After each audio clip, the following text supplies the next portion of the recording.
मरी को बजा तौर पर मलकाए कोसार कहा जाता है और अगर हम मरी को का मरकज़ी नुक्ता देखें तो इस मलकाए कोसार का जो माथे का झूमर है वो GPO पॉइंट या डाखाना चौक मरी है।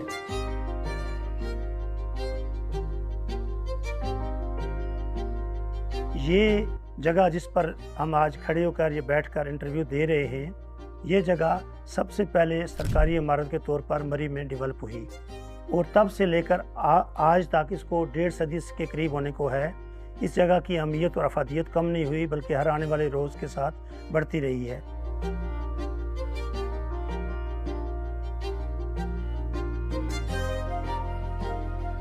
GPO कहने को तो एक सरकारी इमारत है। यहाँ पर टेलीग्राफ ऑफिस था, टेलीफोन ऑफिस था या फिर डाखाना, फिर चिट्ठियाँ, मनी आर्डर, तार वगैरह था, लेकिन ये बुनियादी तौर पर पूरे मुल्क से आने वाले सयाहों की का एक पसंदीदा मरकज़ रहा है।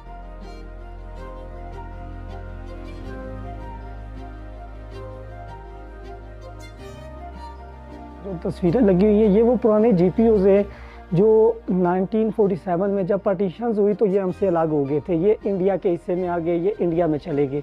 ये उनकी पुरानी यादगार तस्वीरें हमारे पास सेव हैं कि ताकि हमारे पास जो भी विजिटर आते हैं या विज़िट करते हैं तो उनको दिखाता हूँ कि भाई ये भी हमारा एक कदीम का हिस्सा थे। ठीक है। इसके अलावा जो सामने आपने तस्वीरें भी लगी देखी हैं वो पुराने तमाम ब्रिटिश ऑफिसर्स हैं जिन लोगों ने इस इदारे को बनाया और चलाया था। वो बानी थे पोस्ट ऑफिस के। दीवारें, पिलर, स्ट्रक्चर सारा वही पुराना है, लेकिन छत की रिस्टोरेशन हुई थी 2015 में। इस छत को दोबारा रिस्टोर किया गया था। लेकिन इसमें एक खास बात यह है कि इसमें जितनी भी ये लकड़ इस्तेमाल हुई है ना, ये सारी दिहार की लकड़ है।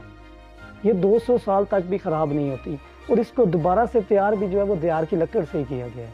GPO कदीम तरीन और टूरिस्ट के लिए मोस्ट अट्रैक्टिव प्लेस रहा है, लेकिन अक्सर जो लोग आते हैं वो GPO चौक में या ज़्यादा से ज़्यादा GPO की सीढ़ी में बैठकर चले जाते हैं।